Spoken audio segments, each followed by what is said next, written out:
KADANG. Cinta datang di waktu yang salah. Tidak semua perasaan bisa diungkapkan.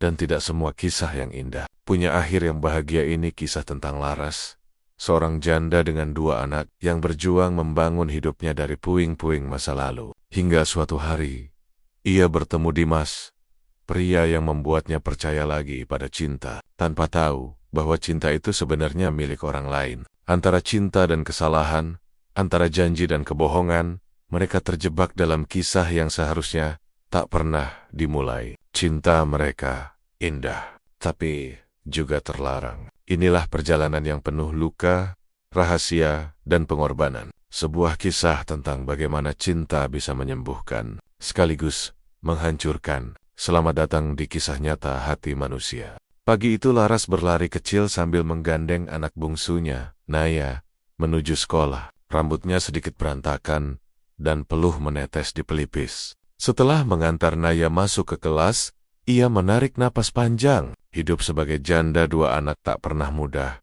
Apalagi sejak suaminya pergi 3 tahun lalu, meninggalkan banyak utang dan kenangan pahit yang tak bisa ia buang begitu saja.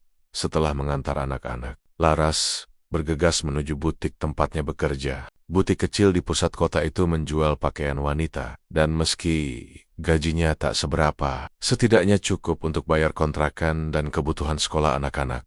Hari itu, pelanggan datang silih berganti. Namun siang menjelang, pintu butik terbuka dan seorang pria masuk, mengenakan kemeja putih sederhana, jam tangan kulit hitam, dan senyum hangat yang langsung menarik perhatian.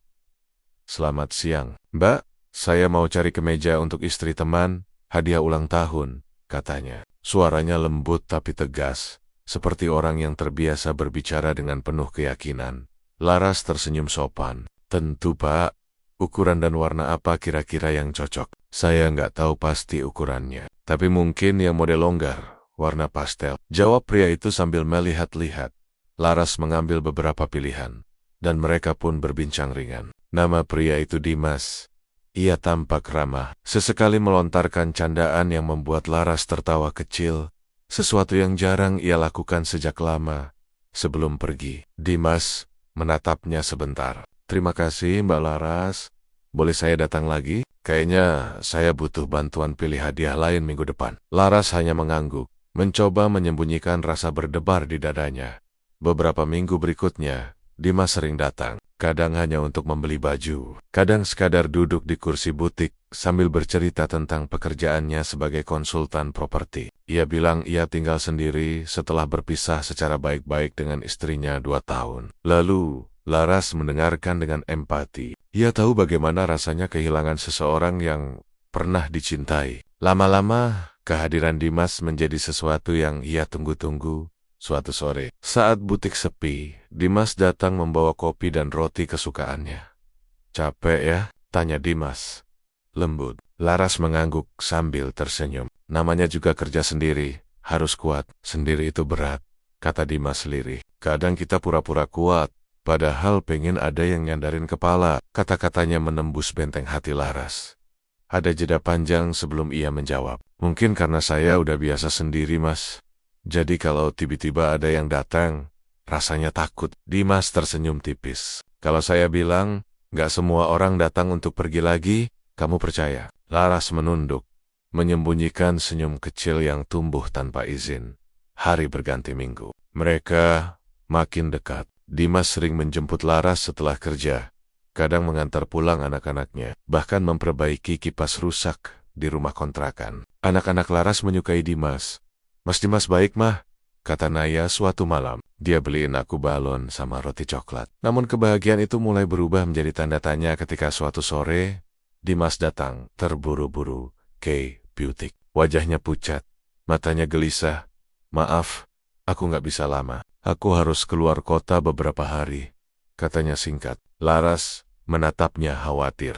"Ada apa? Kok mendadak? Masalah kerjaan?"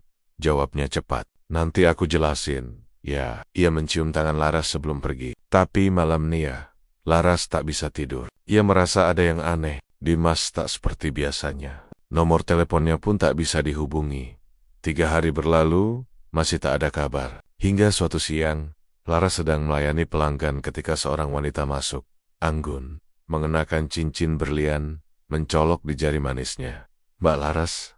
"Ya," tanya wanita itu dingin. Laras menatapnya bingung. "Iya, benar. Ada yang bisa saya bantu?" Wanita itu menatap tajam. "Saya istri Dimas." Laras tertegun, tangannya gemetar, napasnya tercekat.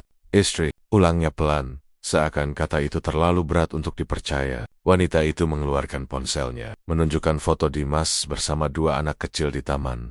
Keluarga bahagia yang jelas bukan masa lalu.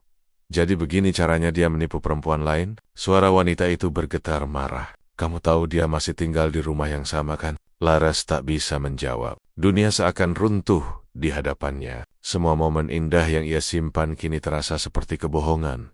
Wanita itu meninggalkan butik tanpa sepatah kata lagi. Laras berdiri di tempat, air mata mengalir tanpa suara. Di tangan kanannya masih tergenggam cangkir kopi yang Dimas tinggalkan 3 hari lalu.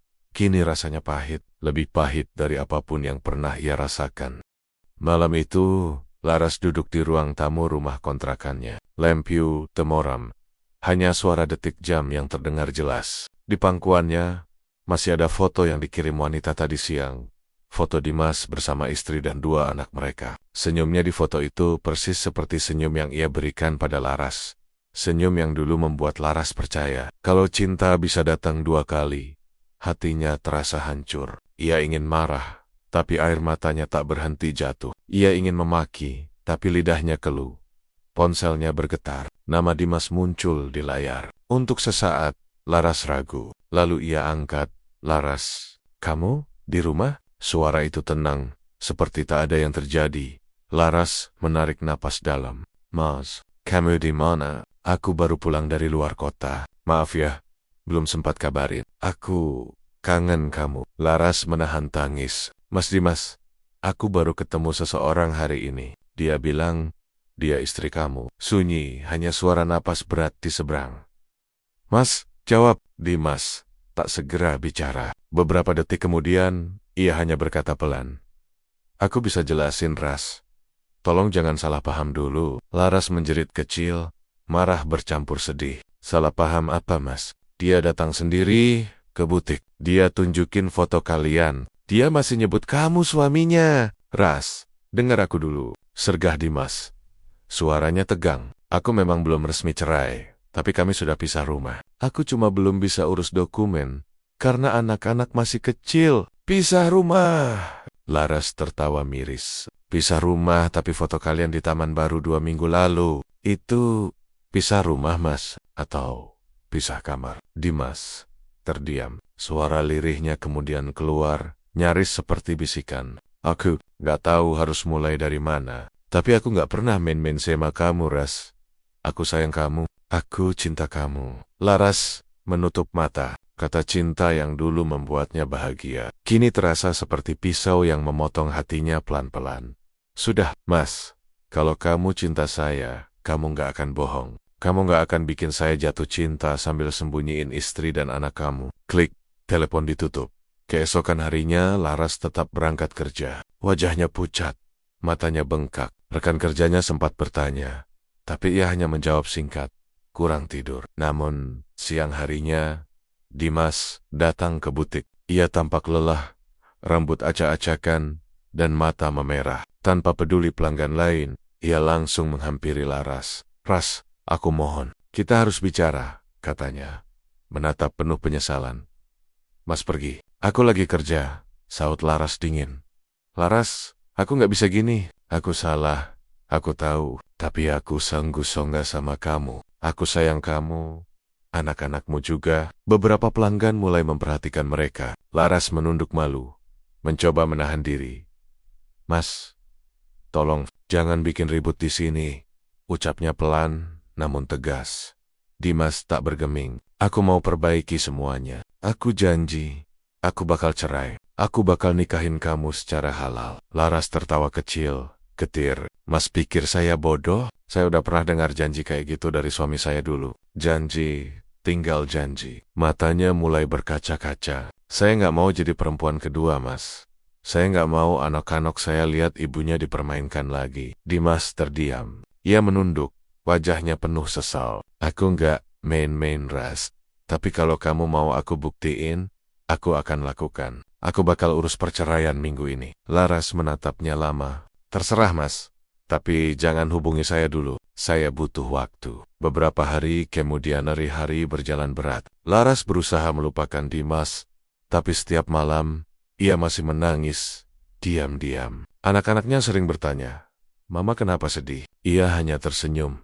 Mama capek, nak. Namun, semesta seperti sengaja ingin menamparnya lebih keras.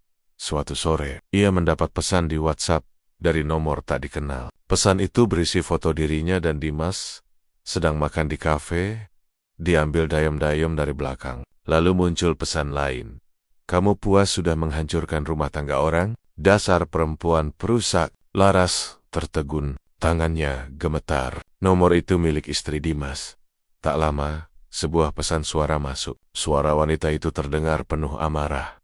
Saya kasih tahu ya, kamu pikir Dimas cinta kamu? Salah, dia cuma kasihan. Dia masih tidur di rumah ini tiap malam. Laras tak bisa menahan tangis. Ia mematikan ponsel dan berlari ke kamar mandi butik, mengunci diri di dalam. Ia menutup mulutnya agar tangisnya tak terdengar. Beberapa menit kemudian, rekan kerjanya mengetuk pintu. Lar, kamu nggak apa-apa? Engkak, aku cuma pusing sedikit. Air matanya terus mengalir. Ia merasa bodoh. Ia merasa seolah seluruh dunia menertawainya. Malam yang tak terlupakan sekitar pukul 9 malam. Saat anak-anak sudah tidur, terdengar ketukan di pintu rumah. Laras mengintip. Dimas, wajahnya penuh luka, bibirnya pecah, dan matanya merah. Mas, ngapain kesini? Tanya Laras, dingin. Aku baru diusir dari rumah. Istriku tahu semuanya. Dia hancur. Dan aku juga. Tapi aku nggak bisa biarin kamu sendirian. Laras memandangnya tajam. Mas pikir, saya senang lihat Mas kayak gini. Ini semua karena kebohongan Mas sendiri. Dimas berjalan mendekat. Aku mau tanggung jawab, Ras. Aku rela kehilangan semuanya asal kamu percaya sama aku. Laras mundur selangkah. Percaya, Mas, saya nggak butuh pengorbanan. Saya butuh kejujuran. Tapi Mas nggak bisa kasih itu. Dimas menunduk. Suaranya pecah. Aku salah. Tapi, tolong, jangan tutup hati kamu. Laras menatapnya lama, lalu menutup pintu perlahan. Pergi, Mas. Saya udah cukup terluka. Dimas menunduk di depan pintu, menangis dalam diam. Sementara di balik pintu, Laras juga terisak. Dua orang yang sama-sama mencintai, tapi tak bisa saling memiliki. Laras duduk di lantai ruang tamu, memeluk dirinya sendiri. Ia sadar, cinta yang disembunyikan akhirnya akan selalu menemukan jalannya untuk hancur. Don't look at it, baru saja terbuka. Sudah 2 minggu Laras tak mendengar kabar dari Dimas. Ponselnya sunyi, tak ada pesan, tak ada panggilan. Di satu sisi, ia lega. Tapi di sisi lain, hatinya terasa kosong. Seperti ada bagian dirinya yang hilang. Setiap kali pulang kerja, ia masih memandangi kursi kayu di teras rumah. Kursi itu tempat Dimas dulu duduk sambil menunggu anak-anak Laras bermain di halaman. Kini, hanya ada kesunyian. Namun, ketenangan itu tak bertahan lama. Suatu sore, Laras sedang melipat baju di kamar, ketika seseorang mengetuk pintu. Seorang pria paruh baya berdiri di depan rumah membawa amplop coklat. Permisi, Bu Laras? Iya, saya sendiri. Saya dari kantor pengacara Pak Dimas. Ini ada surat yang dititipkan untuk Ibu. Laras menerima amplop itu dengan tangan gemetar. Setelah pria itu pergi, ia membuka perlahan. Di dalamnya ada salinan surat gugatan cerai atas nama Dimas dan istrinya, lengkap dengan tanda tangan dan stempel resmi. Laras terpaku. Jantungnya berdegup cepat. Dimas benar-benar melakukannya.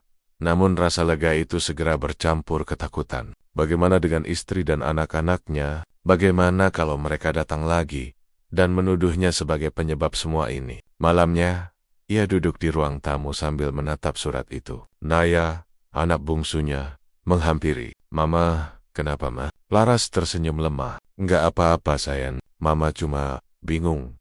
Masalah Mas Dimas. Ya, tanya Naya polos. Laras terjiung. Anak kecil itu terlalu jujur. Iya, Nak. Tapi kita nggak boleh bahas dia lagi ya. Beberapa hari kemudian, Dimas datang ke butik lagi. Tapi kali ini, ia tak berani langsung masuk. Ia menunggu di luar sampai Laras selesai kerja. Saat Laras keluar, Dimas menghampiri. "Ras, aku udah gugat cerai," katanya lirih. Laras berhenti melangkah. "Mas, kenapa harus sejauh itu?" Dimas menatapnya penuh keyakinan. "Karena aku serius. Aku mau mulai hidup baru sama kamu." Laras menatapnya dalam-dalam. "Dan kamu pikir semua bisa selesai begitu aja? Istri kamu pasti hancur, Mas. Anak-anak kamu kehilangan ayah. Kamu pikir saya bisa tenang tahu itu semua karena saya? Ini bukan salah kamu," ujar Dimas cepat. "Rumah tangga kami udah retak dari lama. Kamu cuma datang di waktu yang salah." Laras menghela napas panjang. "Justru itu, Mas. Saya nggak mau jadi alasan kenapa rumah tangga orang benar-benar hancur." Namun Dimas menggenggam tangannya erat. "Aku janji, Ras. Setelah semua ini selesai, aku akan tanggung jawab. Aku mau datang ke rumahmu. Aku mau melamar kamu di depan anak-anakmu." Laras menatap tangannya yang digenggam. Dalam hati, ia ingin percaya. Tapi ada sesuatu di mata Dimas. Keraguan kecil yang tak bisa ia abaikan. Seminggu kemudian, butik Laras sepi. Hujan rintik turun di luar. Saat itu pintu terbuka, dan sosok yang tak asing muncul. Istri Dimas. Kali ini, wanita itu tampak berbeda. Wajahnya pucat, matanya bengkak, tak ada amarah seperti dulu. Hanya kesedihan. "Mbak Laras, saya mau bicara baik-baik," katanya pelan. Laras menelan ludah, gugup. "Silakan, Bu. Tapi kalau tentang Dimas, saya tahu semuanya. Dia gugat cerai saya," potong wanita itu, suaranya bergetar. "Dan saya tahu, itu karena dia mau menikah sama Mbak." Laras tercekat. Saya nggak pernah minta dia lakukan itu, Bu." Wanita itu menghela napas panjang. "Saya percaya, tapi tolong, pikirkan anak-anak saya. Mereka masih kecil, mereka nggak tahu apa-apa. Mereka masih nanya, kenapa Papa nggak pulang?" Matanya mulai berkaca-kaca. "Saya nggak datang buat marah. Saya cuma minta satu hal, kalaupun nanti dia bebas, tolong, kasih waktu. Jangan langsung nikah." Kata-kata itu menusuk hati Laras lebih dalam dari kemarahan manapun. Ia hanya bisa menunduk. Air matanya jatuh, diam-diam. "Saya nggak tahu harus jawab apa," ucapnya lirih. Wanita itu berdiri, menatapnya sebentar. "Terserah Mbak mau percaya atau enggak, tapi Dimas bukan orang yang mudah jujur pada dirinya sendiri." Setelah wanita itu pergi, Laras berdiri lama di depan pintu. Kata terakhir itu terus terenggang-enggang di kepalanya. Dimas bukan orang yang mudah jujur pada dirinya sendiri. Beberapa hari kemudian, Laras mendapat kabar mengejutkan. Seorang teman lama, Rini, yang bekerja di kantor notaris, datang ke butik. "Lar, aku cuma mau kasih tahu, Dimas itu belum resmi cerai. Gugatan itu baru diajukan, tapi istrinya menolak. Masih proses mediasi." Laras terperanjat. "Tapi aku lihat suratnya, ada tanda tangan." Rini menggeleng. "Itu baru berkas pengajuan, belum keputusan. Kamu harus hati-hati, Lar. Bisa-bisa kamu terseret masalah hukum kalau sampai publik tahu kamu dekat sama dia." Laras merasa seperti ditampar keras. Jadi Dimas masih berbohong. Malam itu ia memutuskan menghubungi Dimas.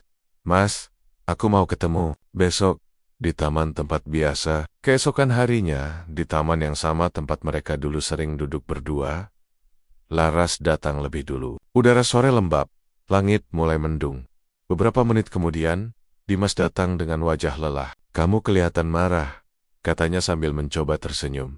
"Mas masih bohong sama saya." Suara Laras gemetar. Dimas terdiam. "Maksud kamu?" "Mas bilang udah gugat cerai, udah hampir selesai. Tapi aku tahu dari teman yang kerja di notaris. Istrimu belum setuju, Mas. Belum ada keputusan apapun." Dimas menunduk. "Ras, aku nggak mau kamu khawatir. Aku cuma takut kamu pergi kalau tahu prosesnya masih panjang. Jadi Mas pikir kebohongan bisa bikin saya bertahan?" Laras menatapnya tajam. "Mas nggak belajar apa-apa dari yang kemarin." Dimas mencoba mendekat. "Aku cuma pengen kamu sabar, Ras. Mas, cinta yang jujur nggak butuh disembunyikan, apalagi dari kebenaran," jawab Laras tegas.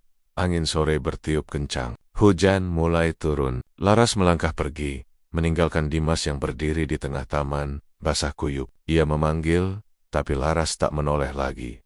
Malamnya, Dimas mengirim pesan panjang. Isinya pengakuan, Ras, aku nggak bisa cerai, istriku sakit, dan anak-anakku nggak siap kehilangan ayah. Aku masih cinta kamu, tapi aku juga nggak bisa ninggalin mereka. Aku minta maaf udah nyakitin kamu. Laras membaca pesan itu berulang kali, lalu meletakkan ponsel di meja. Air matanya jatuh, tapi kali ini bukan karena kehilangan, melainkan karena ia akhirnya sadar. Cinta yang disembunyikan tak akan pernah tumbuh di atas kebohongan.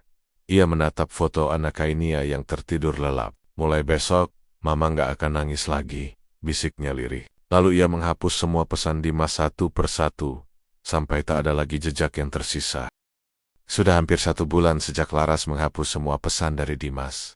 2 bulan sejak ia memutuskan menutup pintu hati. Dan 2 bulan pula sejak ia berhenti menunggu seseorang yang tak pernah benar-benar bisa ia miliki. Hidupnya perlahan kembali normal. Ia bekerja seperti biasa, menjemput anak-anak, dan sesekali tertawa kecil bersama rekan kerjanya. Tapi jauh di dalam hati, ada ruang kosong yang belum tertambal. Ruang yang dulunya diisi suara lembut Dimas dan janji-janji yang kini hanya tinggal bayangan. Sore itu, Lara sedang menata stok baju baru di butik ketika pintu terbuka. Ia mendongak dan seketika tubuhnya menegang. Dimas berdiri di sana. Ia tampak jauh berbeda. Lebih kurus, wajahnya pucat, rambutnya berantakan. Tapi matanya tetap sama. Mata yang dulu membuat Laras percaya pada cinta lagi. Laras. Suaranya serak. Laras menunduk, berpura-pura sibuk. Butiknya lagi tutup, Mas. Kalau mau beli, besok aja datang lagi. Ras, tolong, aku cuma butuh 5 menit. Nada suaranya membuat Laras berhenti. Ia menghela napas, lalu menatap Dimas dengan mata lelah. Mas, mau apa lagi? Bukannya kita udah selesai? Dimas menatapnya dalam-dalam. Aku tahu aku nggak punya hak buat datang. Tapi, aku harus ngomong. Istriku meninggal sebulan lalu. Dunia Laras seperti berhenti berputar. Apa? Dimas menunduk. Dia sakit parah. Kanker paru. Aku nggak cerita waktu itu karena aku takut kamu makin menjauh. Laras menatapnya tanpa suara. Ia tak tahu harus merasa apa. Kasihan, marah, atau bingung. Aku nggak nyangka secepat itu, Ras. Dia pergi. Dan aku bahkan nggak bisa minta maaf dengan cara yang layak. Lanjut Dimas lirih. Laras menggenggam ujung meja. Mas, saya ikut berduka. Tapi jangan datang ke sini untuk mencari pengganti. Luka belum kering. Jangan cari obat di tempat yang sama. Dimas menatapnya penuh harap. Aku nggak cari obat, Ras. Aku cuma pengen mulai lagi. Sama Laras terdiam lama. Hatinya bergetar, tapi pikirannya menolak. Mas, jangan gitu. Hidup bukan cuma tentang cinta. Ada anak-anak yang harus Mas pikirin. Dimas menghela napas. Aku tahu, aku udah berusaha kuat buat mereka. Tapi setiap malam aku cuma kepikiran satu hal. Kamu. Laras menutup matanya, menahan air mata yang hampir jatuh. Mas, tolong, jangan hancurin ketenangan yang baru saya bangun. Beberapa hari setelah pertemuan itu, Laras gelisah. Ia berusaha mengalihkan pikiran. Tapi wajah Dimas terus muncul di kepalanya. Ia tahu seharusnya ia menjauh. Tapi setiap kali mengingat tatapan Dimas yang kehilangan arah, hatinya ikut bergetar. Suatu malam, ia mendapat pesan. Ras, aku di depan rumah. Gak akan masuk. Cuma mau lihat kamu sebentar. Laras melongok dari jendela. Benar, Dimas duduk di motornya, memandangi rumah itu dalam diam. Anak-anak sudah tidur. Hujan rintik turun. Ia keluar dengan payung. Mas, ngapain datang malam-malam begini? Aku cuma pengen lihat kamu baik-baik. Jawab Dimas. Aku nggak punya siapa-siapa lagi. Ras, rumah kosong. Anak-anak sekarang sama ibuku di Bandung. Aku sendirian. Laras menatapnya lama. Mas, masih punya hidup. Punya tanggung jawab. Jangan datang ke saya tiap kali merasa sepi. Dimas mendekat sedikit. Tapi kamu satu-satunya orang yang bikin aku ngerasa hidup lagi. Air hujan turun makin deras. Laras menggenggam payung erat, menahan diri untuk tak menangis. Mas, saya bukan penyelamat. Saya juga luka, Mas. Jangan jadikan saya tambalan dari kehilangan yang belum selesai. Dimas menunduk, lalu perlahan pergi. Laras berdiri lama di bawah hujan. Tubuhnya menggigil. Ia sadar, perasaan yang ia kubur itu belum benar-benar mati. Ia hanya menunggu waktu untuk menyakitinya lagi. Seminggu kemudian, Butik Laras kedatangan dua anak kecil, sekitar umur 8 dan 10 tahun. Mereka membawa tas kecil dan wajah yang pucat. "Mbak Laras?" tanya salah satu dari mereka. "Iya, saya." "Kamu siapa?" "Aku Reva, ini adikku, Dio, kami anaknya Mas Dimas." Laras langsung terkejut. "Anak Dimas?" Reva mengangguk pelan. "Papa bilang, kalau kami kangen dan gak tahu mau kemana, kami boleh datang ke sini." Hati Laras mencelos. Ia langsung menelpon Dimas. Nadanya campur aduk antara panik dan marah. "Mas, anak-anak kamu di sini. Kamu pikir ini pantas?" Dimas terdengar terkejut di seberang. "Apa ya Tuhan, mereka kabur. Aku lagi cari dari tadi." Beberapa jam kemudian, Dimas datang menjemput. Anak-anak berlari memeluknya. Dimas memohon maaf pada Laras. "Maaf banget, Ras. Aku nggak tahu mereka bakal kesini. Mereka cuma bilang kangen kamu." Laras menatap dua anak itu yang menatapnya dengan polos. Hatinya remuk. "Mas, mereka butuh sosok ibu, bukan pengganti. Saya nggak bisa ambil peran itu kalau hatinya masih penuh luka." Dimas terdiam. Ia hanya menunduk. "Ras, aku nggak minta kamu jadi ibu mereka sekarang. Aku cuma pengen kamu tetap ada." Laras menatap matanya. "Mas, yang Mas butuh bukan aku. Mas butuh belajar hidup tanpa bergantung pada siapapun." Laras mencoba fokus bekerja, tapi kabar tentang Dimas terus datang lewat orang lain. Teman-teman bilang Dimas jarang masuk kantor, sering terlihat sendirian di kafe tempat dulu mereka sering bertemu. Suatu malam, Laras mendapat telepon dari nomor tak dikenal. "Bu Lara, ini dari Rumah Sakit Permata. Ada pasien bernama Dimas. Kami temukan pingsan di parkiran." Laras terjiung. Dunia seakan berputar cepat. Tanpa pikir panjang, ia langsung berlari ke rumah sakit. Di ruang IGD, ia melihat Dimas terbaring lemah. Selang infus menempel di tangannya. Dokter menjelaskan, Dimas kelelahan berat dan sempat mengalami dehidrasi. Laras duduk di samping ranjang, menatap wajah Dimas yang pucat. "Mas, kenapa sih selalu harus begini dulu baru sadar?" gumamnya lirih. Dimas membuka mata perlahan. "Kamu datang, Mas bodoh," jawab Laras pelan. Suaranya serak. "Saya nggak mau lihat Mas nyakitin diri sendiri begini. Aku cuma pengen tenang, Ras," bisik Dimas. "Tapi tiap kali coba tidur, aku keinget kamu." Laras menatapnya dengan mata basah. "Mas, cinta nggak seharusnya bikin kita kehilangan arah. Kalau cinta malah bikin hidup rusak, itu bukan cinta. Itu ketergantungan." Dimas menutup matanya lagi. Dan untuk pertama kalinya, Laras melihatnya menangis tanpa suara. Saat Dimas sudah sadar penuh, Laras memutuskan bicara jujur. "Mas, saya akan bantu Mas sampai sembuh. Tapi setelah itu, tolong, jangan cari saya lagi." Dimas menatapnya sedih. "Jadi, ini akhirnya?" Laras mengangguk pelan. "Bukan akhir, Mas.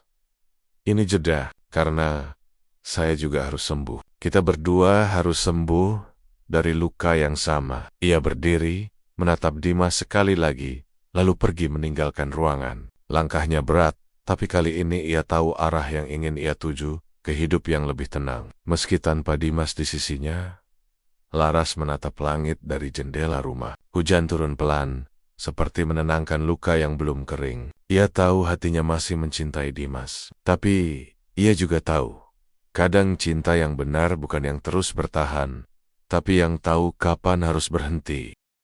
Waktu berlalu hampir 3 bulan, sejak Laras meninggalkan Dimas di rumah sakit. Selama itu, ia berusaha hidup normal, bangun pagi, menyiapkan sarapan anak-anak, bekerja di butik, dan kadang mengajar les menjahit di rumah untuk menambah penghasilan. Perlahan, hidupnya terasa lebih tenang. Ia bahkan mulai belajar tersenyum tanpa rasa bersalah. Namun, di dalam hati, ada ruang kecil yang belum sepenuhnya tertutup. Ruang tempat nama Dimas masih berbisik pelan setiap kali malam tiba. Pagi itu, butik ramai oleh pelanggan. Laras bekerja sambil sesekali bercanda dengan Sari, rekan kerjanya. "Lar, kamu kelihatan lebih ceria sekarang," kata Sari sambil menatap pakaian di rak. Laras tersenyum. Mungkin karena udah nggak mikirin hal-hal yang nggak penting, termasuk cowok yang namanya nggak boleh disebut itu. Goda Sari sambil tertawa kecil. Laras ikut tertawa, meski di matanya masih ada bayangan masa lalu. Iya, termasuk dia. Sore itu, butik tutup lebih awal karena ada perbaikan listrik. Laras memutuskan menjemput anak-anak. dan mampir ke taman. Mereka membeli es krim dan duduk di bangku yang menghadap danau kecil. Naya berlari-lari sambil tertawa dan hati Laras terasa hangat. Untuk pertama kalinya dalam waktu lama, ia merasa benar-benar damai. Tapi kedamaian itu, seperti biasa, tak pernah bertahan lama. Malamnya, saat sedang melipat baju anak-anak, seseorang mengetuk pintu rumah. Seorang kurir berdiri di depan dengan sebuah paket kecil untuk Bu Laras. Ya, dari pengirim bernama Dimas. Laras membeku sesaat. Tangannya gemetar saat menerima paket itu. Setelah kurir pergi, ia menatap kotak kecil itu lama sekali, antara ingin membukanya atau membuangnya langsung ke tempat sampah.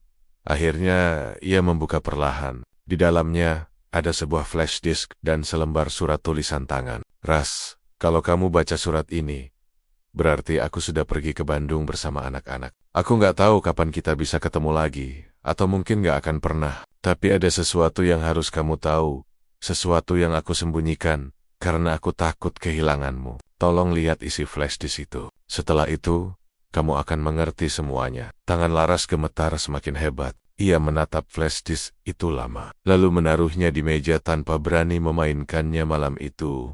Setelah anak-anak berangkat sekolah, Laras menyalakan laptop dan mencolokkan flash disk itu. Di dalamnya ada satu folder bernama Untuk Laras. Ada beberapa foto dan satu video berdurasi hampir 20 menit. Laras menekan tombol play. Tampilan pertama memperlihatkan Dimas sedang duduk di kursi rumah sakit, mengenakan baju pasien. Wajahnya pucat, tapi matanya serius. Ras, aku tahu kamu marah. Dan kamu punya hak buat itu. Tapi ada hal yang gak pernah bisa aku ceritain, karena aku takut kamu makin terluka. Waktu istriku sakit, dokter bilang, kanker itu udah nyebar. Tapi bukan cuma dia yang sakit. Aku juga. Laras menatap layar dengan mata membulat. Aku kena gagal ginjal kronis. Ras, aku jalani cuci darah sejak 6 bulan lalu. Diam-diam, aku gak mau kamu tahu karena aku gak mau kamu kasihan. Air mata mulai menetes dari mata Laras. Aku tahu kamu benci kebohongan. Tapi kali ini aku sembunyiin bukan karena mau nipu. Aku cuma pengen kamu ingat aku sebagai orang yang kuat, bukan lemah dan bergantung. Jadi kalau suatu hari aku gak bisa lagi nyari kamu, tolong jangan cari aku. Anggap aja cinta kita cukup sampai di sini. Video berhenti di situ. Laras menatap layar yang gelap. Napasnya tersengal. Ia menutup mulut dengan tangan, menahan isak yang tiba-tiba pecah. Apa yang kamu lakuin, Mas? Bisiknya lirih. Ia menyalakan video lagi, memutar bagian akhir. Dimas menatap kamera sambil tersenyum tipis. Terima kasih udah pernah jadi rumah buat aku, Ras. Aku cinta kamu selamanya. Laras menutup laptop dengan tangan gemetar. Air matanya jatuh satu persatu, membasahi meja.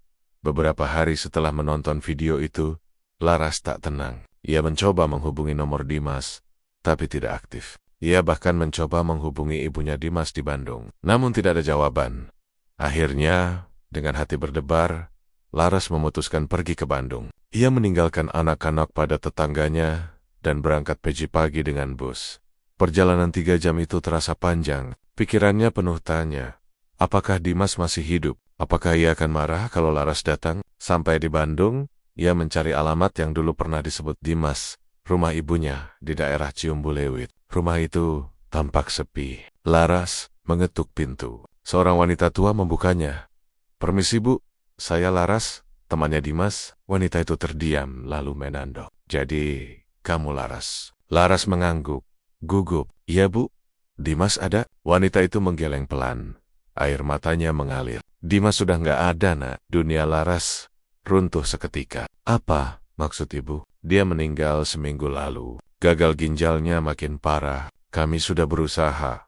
Tapi suara wanita itu pecah. Dia cuma sempat nitip satu hal. Katanya, kalau Laras datang, kasih ini. Ia menyerahkan sebuah amplop putih dan selembar kertas kecil bertuliskan tulisan tangan Dimas. Ras, jangan nangis. Aku nggak butuh kamu datang ke makamku. Aku cuma pengen kamu terus hidup. Untuk kamu dan anak-anakmu. Laras jatuh berlutut di lantai teras, menangis tanpa suara. Ia menatap langit Bandung yang mendung, memeluk surat itu erat-erat. Beberapa hari kemudian, Laras kembali ke Jakarta. Wajahnya pucat, tapi hatinya lebih tenang. Ia menyalakan lilin kecil di depan rumah, menatap langit malam. Mas, kamu bohong lagi. Tapi kali ini, bohongnya untuk hal yang mulia, bisiknya pelan.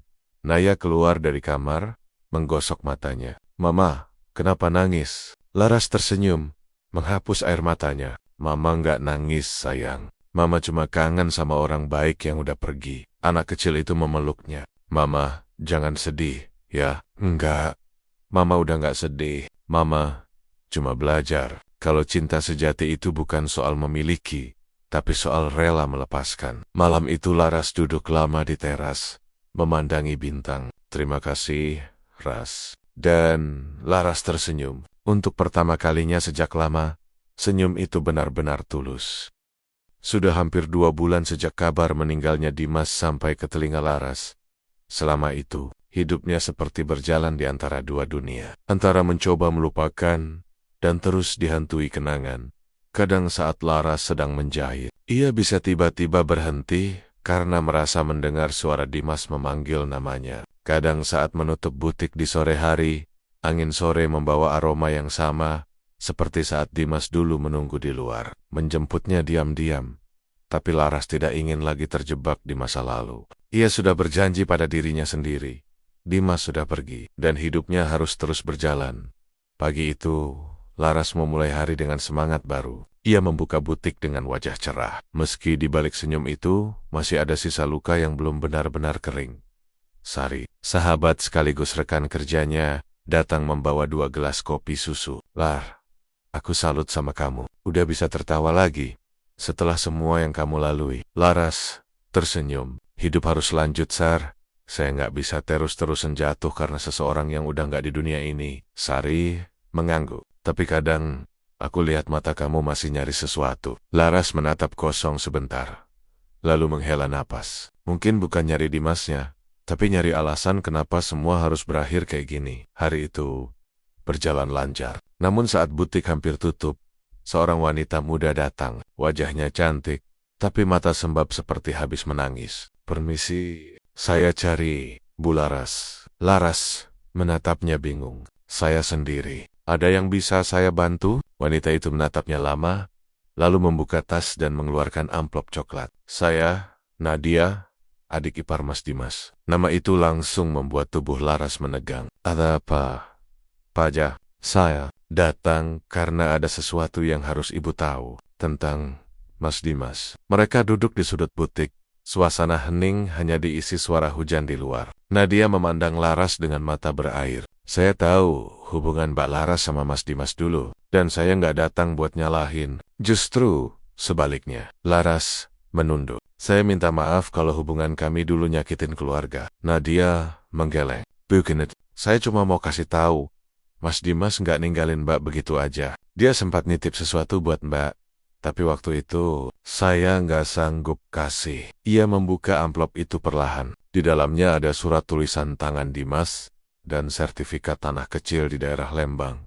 Laras terkejut. Ini AP. Mas Dimas beli ini diam-diam sebelum sakitnya parah. Katanya, kalau dia nggak sempat menikah sama Mbak, setidaknya dia bisa kasih sesuatu yang bisa Mbak pakai buat masa depan. Laras memandangi surat itu dengan tangan bergetar. Ia membaca pelan tulisan Dimas. Ras, kalau kamu terima ini, berarti aku udah nggak ada. Aku nggak bisa kasih kamu hidup yang sempurna. Tapi aku pengen kamu punya tempat di mana kamu bisa mulai dari awal. Lembang, tanah kecil di bukit, yang kamu bilang dulu pengen buat kebun bunga. Maaf karena dulu aku sembunyiin ini. Aku cuma takut kalau kamu tahu, kamu bakal ngerasa aku masih mau mengikat kamu. Laras menutup surat itu. Air matanya jatuh lagi. Bukan karena sedih, tapi karena rasa rindu yang menyesak. Ia menatap Nadia dengan suara parau. Kenapa kamu baru kasih sekarang? Nadia menggigit bibir, menahan tangis. Karena saya baru berani, Mbak. Dulu istri Mas Dimas, kakak saya, marah besar waktu tahu soal hubungan kalian. Saya takut kalau saya kasih ini waktu itu, keluarga saya bakal hancur. Suasana menjadi hening. Laras menatap keluar jendela. Hujan deras membasahi kaca. Mungkin memang waktunya baru sekarang, katanya pelan. Seminggu kemudian, Laras memutuskan pergi ke Lembang bersama kedua anaknya. Mereka menempuh perjalanan panjang, melewati jalan berkelok. Udara sejuk menyambut dengan aroma tanah basah. Tanah yang diberikan Dimas ternyata kecil, tapi pemandangannya indah. Dari situ terlihat perbukitan hijau dan lembah yang diselimuti kabut tipis. Naya berlari sambil tertawa kecil. "Mama, tempatnya bagus banget." Laras tersenyum. "Iya, sayang. Ini tempat yang dulu Mama pengen banget punya." Ia berdiri di tepi tanah itu, memejamkan mata, merasakan angin dingin menyapu pipinya. Seolah Dimas berdiri di sampingnya, tersenyum lembut. "Makasih, Mas," bisiknya pelan. Namun ketenangan itu tidak bertahan lama ketika Laras hendak pulang. Seseorang menghampiri, seorang pria berjas, membawa map hitam. "Permisi, Ibu Laras." "Ya, iya, betul. Saya dari notaris yang mengurus warisan almarhum Dimas. Tapi ada hal penting yang perlu Ibu tahu." Laras mengerutkan kening. "Hal penting apa, Pak?" "Tanah ini ternyata bukan sepenuhnya milik almarhum. Ada sebagian yang masih atas nama seseorang, wanita bernama Maya Pradipta." Laras langsung terdiam. Nama itu familiar. "Maya, istri Dimas?" Pria itu mengangguk. "Benar, Bu.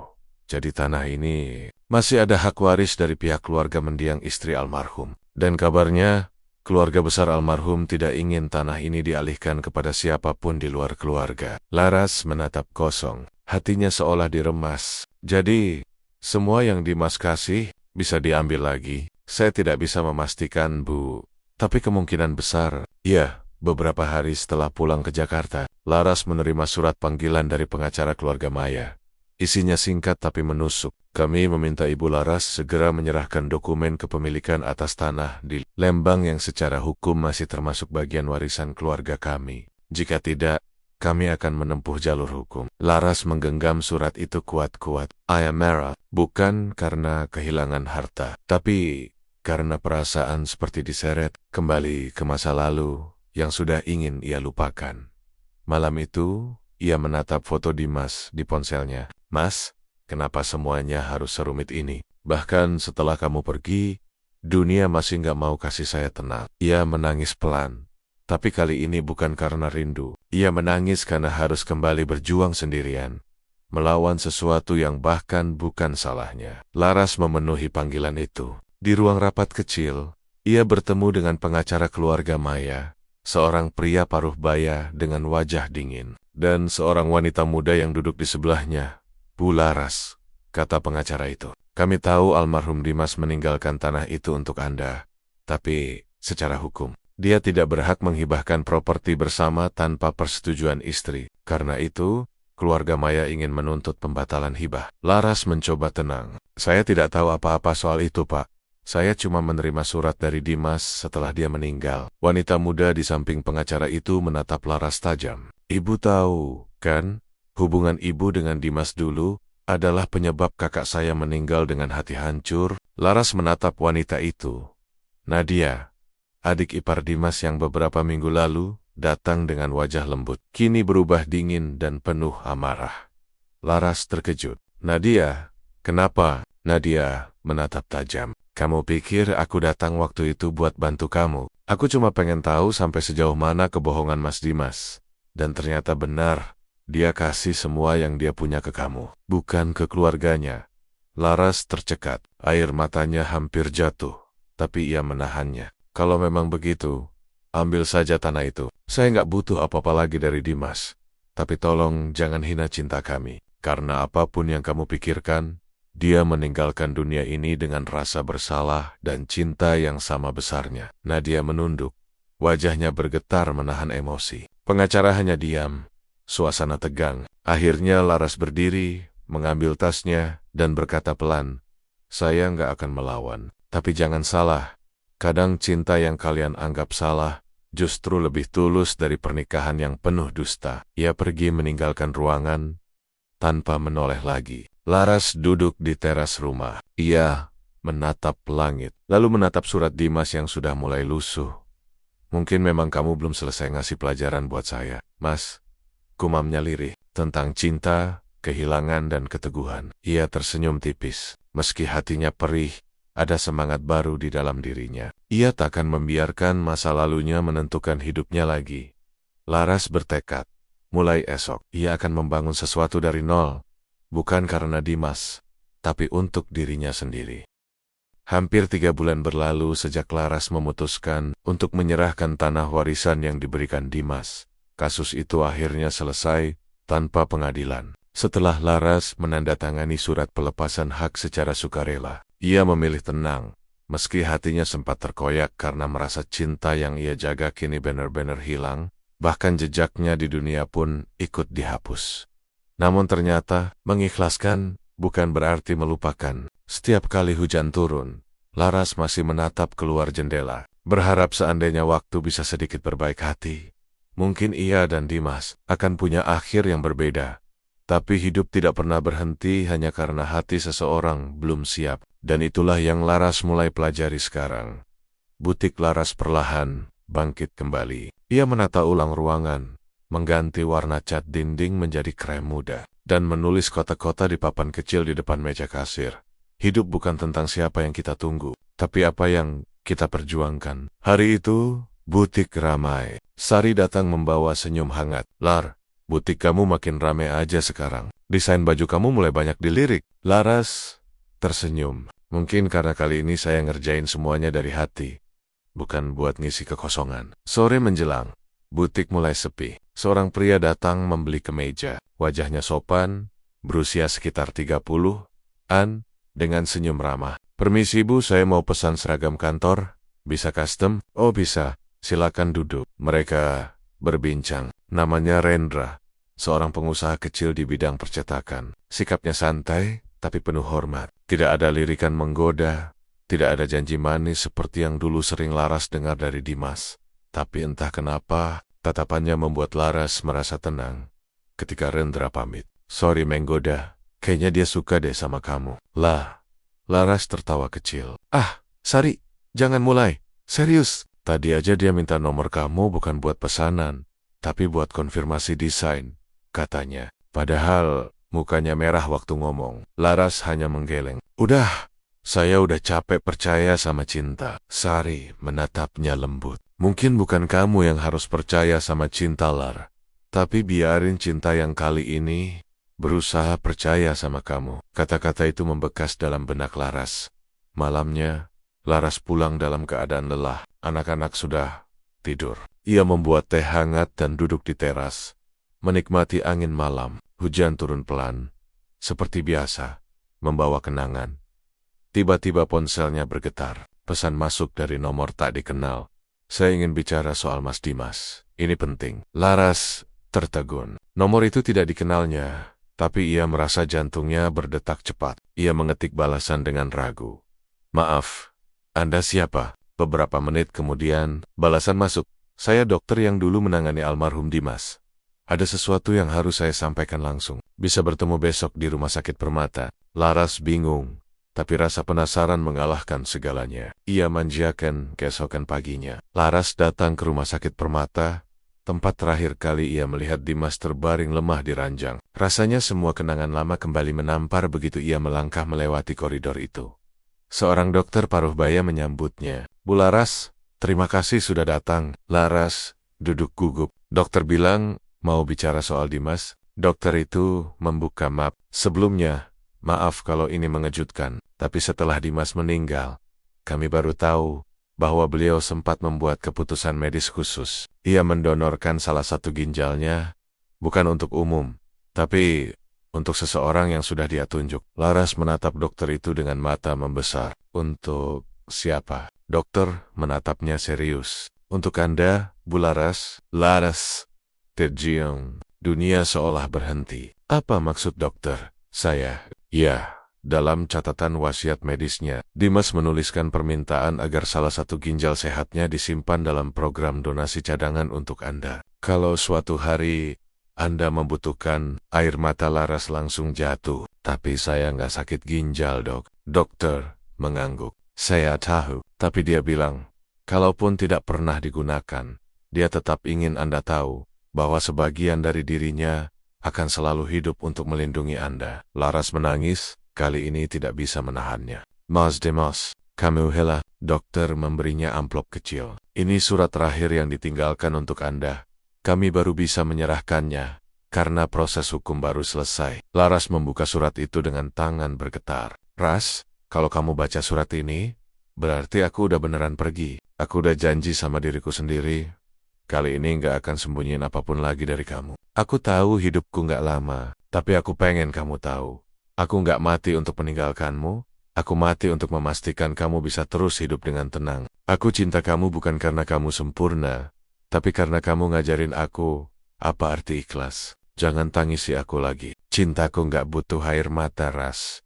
Cintaku cuma butuh kamu bahagia. Laras menutup surat itu sambil menatap lengget-lengget rumah sakit. Ia menangis, tapi di tengah tangis itu ada senyum yang tulus. Senyum yang selama ini sulit ia temukan. Beberapa minggu kemudian, Laras melanjutkan hidup. Ia semakin sibuk dengan butik, dan anak-anaknya tumbuh bahagia. Suatu sore, Rendra datang lagi, membawa desain pesanan. Bu Laras, saya cuma mau kasih kabar, proyek seragam kantor udah selesai.